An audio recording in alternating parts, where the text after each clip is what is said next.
What's up, Internet? My name is Michael Cook, this is Blue Giant Media, and we're here to connect through gaming. Today we're going to take a look at Sagrada and the Sagrada 5 to 6 player expansion by Daryl and Adrian Adamescu. This is published by Floodgate Games. We're going to go ahead and set the game up in real time so you can get a feel for how involved a setup might or might not be for your tastes. And then we're going to play through the game a little bit so you can get a feel for the rules and the overall flow of the game. So without further ado, let's ready, set, play.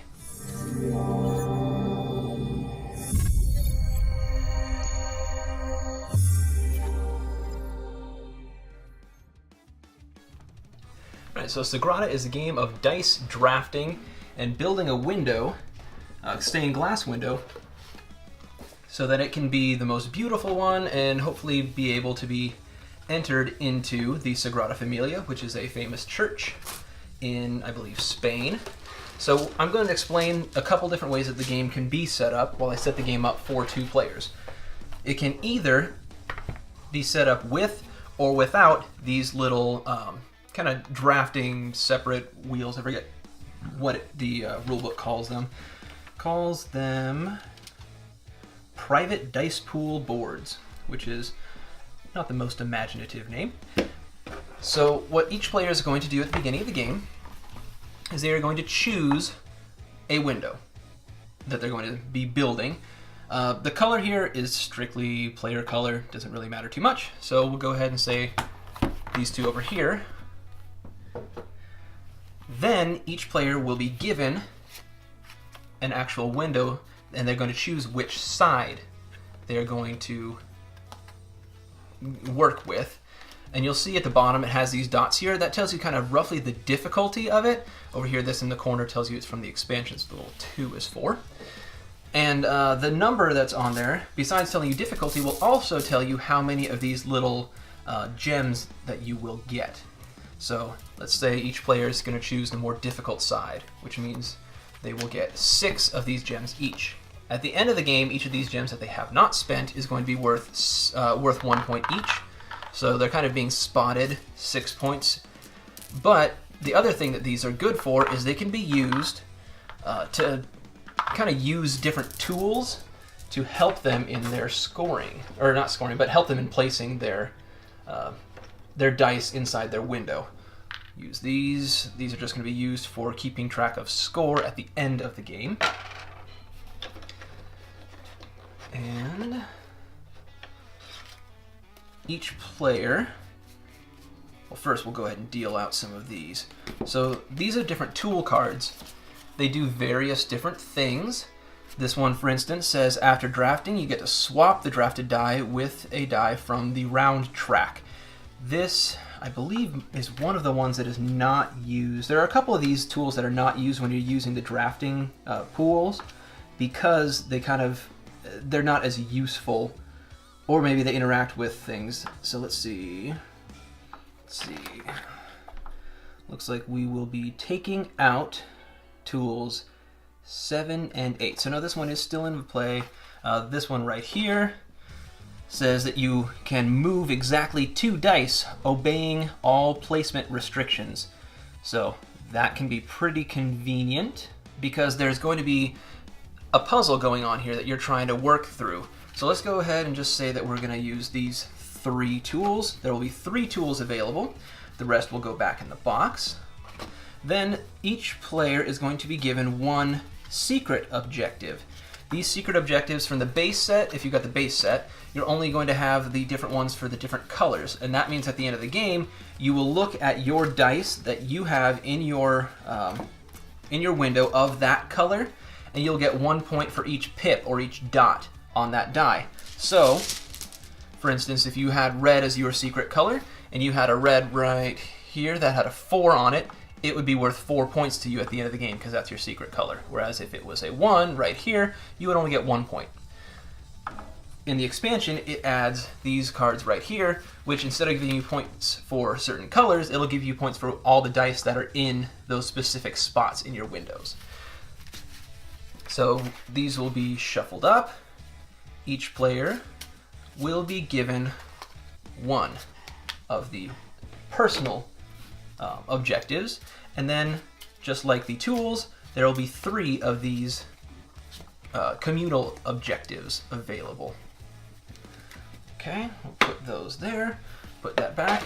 Now is where we're going to kind of branch off. All of this is the same regardless of the game, whether you're playing with the expansion or not. Now we're going to be branching off into the differences whether you're using the expansion or not. If you don't have the expansion, you will have a certain number of these dice, and the rules don't tell you to take any out based off of the number of players. One of the things the expansion tells you, which you can do whether you have the expansion or not, is it tells you to kind of make sure that there's the same rough mix of dice based off the number of players. Because if there's 4 players, or 2 players, and there's dice for 4, you might end up drawing a abnormally high number of a certain color dice and not any of your objective dice. So in the expansion, it recommends based off the number of players, you're going to use a certain number of each color die. In this case, for a 2-player game, it recommends using 10 of each color die. So we'll go ahead and see there's 5 and 5. There's our purple. Ooh, was there one still in the bag? There was still one in the bag. Let me make sure that there's nothing left in here. All right, just the 10 purples. Now we'll go ahead and grab 10 blue. 1, 2, 3, 4, 5, 6, 7, 8, 9, 10. 10 blues. 1, 2, 3, 4, 5, 6, 7, 8, 9, 10 greens. 1, 2, 3, 4, 5, 6, 7, 8, 9, 10. 10 reds. And 1, 2, 3, 4, 5, 6, 7, 8, 9, 10 yellows.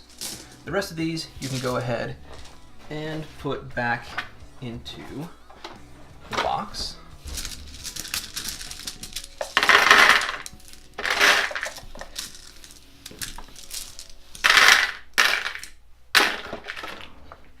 So again, that can be done whether you have the expansion or not, but it is something that is mentioned in the expansion. Then you have these dice pools. If you don't have the expansion, you will not have these. If you do have the expansion, you have the option of using these. If you're going to use them, then you would start by taking 2 of each color out of the bag and giving them to each player. This ensures that each player has access to 2 of each color. So that's especially useful when there's larger player counts, because you might just kind of be in a position in the draft where you just keep getting screwed and you're just not getting a chance to get any of the dice colors that you need. So this just kind of makes sure that you have access, but it also makes sure that you're going to use a certain number of every color. All right, then what each player is going to do is to roll these dice, and then without changing their numbers, it doesn't matter where you place them, but you're going to go ahead and place them into your personal pool, being careful not to change the faces of any of them.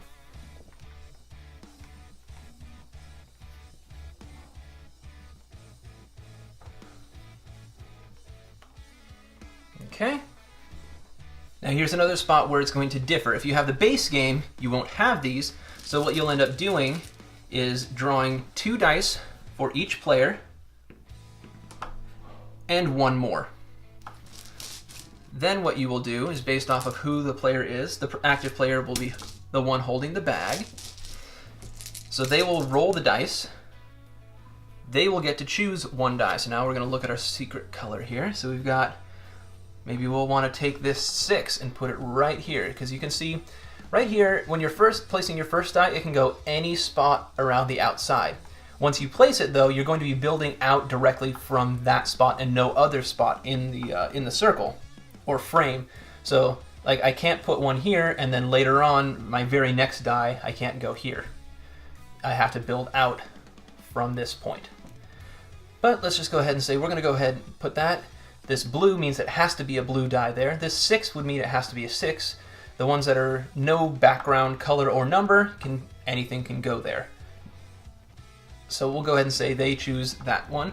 Now it's going to go to the next person in line. They get to choose 1 die. So maybe this player looks at their objective. They have red, but that's a 3. It's relatively low.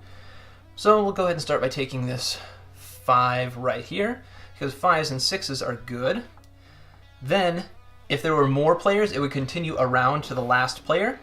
Then that player would draft a second die, and it would go back around the circle to the first player. So in this case, 1 die, 1 die, second die, second die. If there are 3 players, it'd be 1, 1, 1, second, second, second, etc.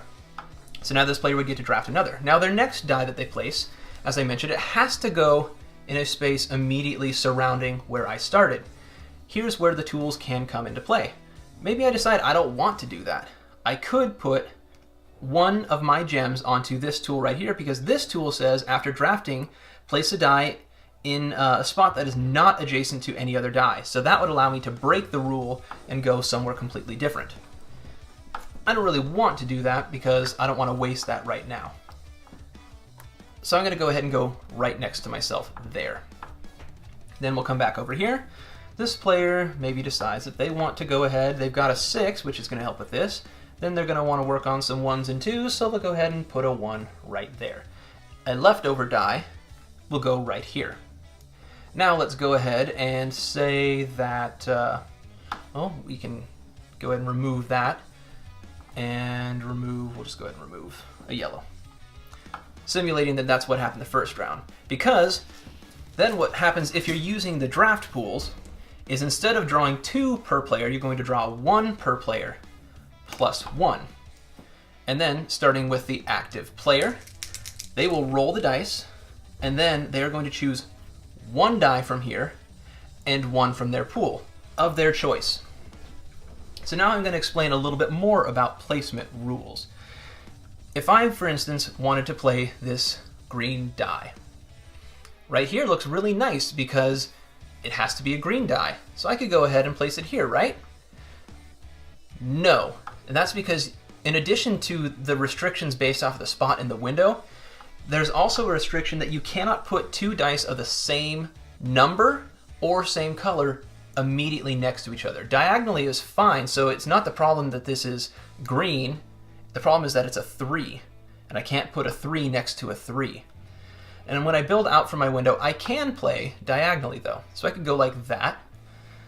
And so like, to reiterate, I can go diagonally and I don't have to follow any kind of color or number restriction.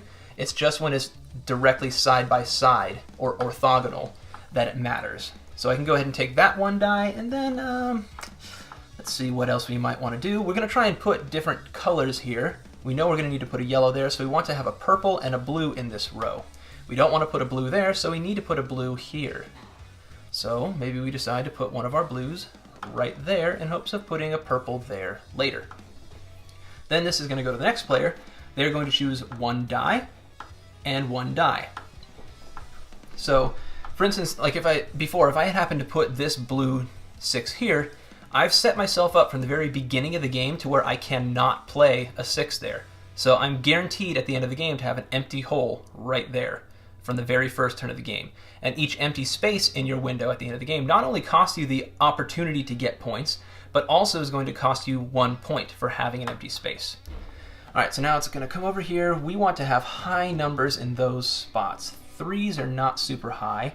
We do have a 5 right here, but it's red, so it wouldn't want to go there. But we could put this 5 right here, and then we could take one of these 3s. We don't really want to put it there, so we're going to put it right there. And then we're going to take that, and that's going to mark the end of the next round. And play will continue. So now this player is going to take, took too many dice. If you ever take too many dice, you're supposed to put them all back and redraw. Now this player is the first player, so they get to choose what they want. So let's see here. Let's see, we want a purple here, which means we want a red there, so we can get this going, because at the end of the game, this is going to score 6 points for each row that has all different colors in it. This is going to score 2 points for each 5 and 6, which are considered darker shades, whereas 1 and 2 are lighter shades. So every pair of 1 and 2 is going to be 2 points, and every pair of 5 and 6 is going to be worth 2 points. So basically 4s and 3s are the least desirable possible thing that we could do. So let's go ahead and use one of these tools. We're going to go like this so that we can put this red. Actually, no, we won't do that. What I really am trying to simulate here is the first person to use one of these tools only has to pay 1. But for the rest of the game, if any player, including the one who initially did that, wants to use that tool, it will always be 2 every time for the rest of the game. Only the very first use of a tool is 1. Every other use of the tool by any player is going to be 2.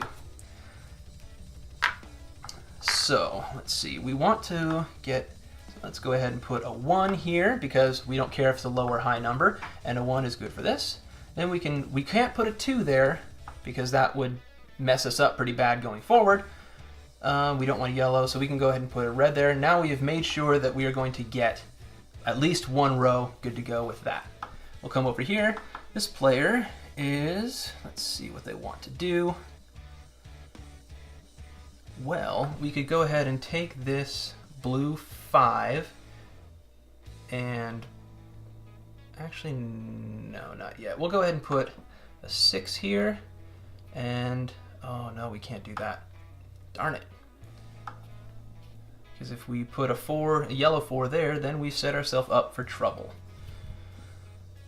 So you can see that it gets pretty puzzly. So we'll go ahead and put a 5 there so that we can put this red 2 there. And that one's going to come over here. And it'll go to the next player. And so it'll continue back and forth like this. At the end of the game, you will... It's easy. I tend to like to look at everything that needs to be in the board first because it's kind of easier. This is simple to look at right away, so I would score this right away. And at this point, you would have flipped the scoreboard over. Well, the round tracker flips over and becomes a scoreboard. So for each row, at this point, each of us would have 6 points for this because we each have done that. Oh, I'm sorry, this player has not. So they'd be off the board. Every pair of 5s and 6s. So right now there's 1 pair there. There's no 6s over here, so they've got a couple coming, so they know that at the end of the game they've kind of locked up at least 4 or 3 times scoring this. Then we look at 1s and 2s. Neither player has any 1s and 2s yet. Then we look at secret color. This player would get 5 points as of right now for their secret color. This player would get 11 points as of right now for their secret color, or secret objective, I should say. And so now after scoring all of the regular objectives and secret objectives, you would score 1 point for each of your unused gems, and you would lose 1 point for each empty space in your windows. And then whoever has the most points will be the winner.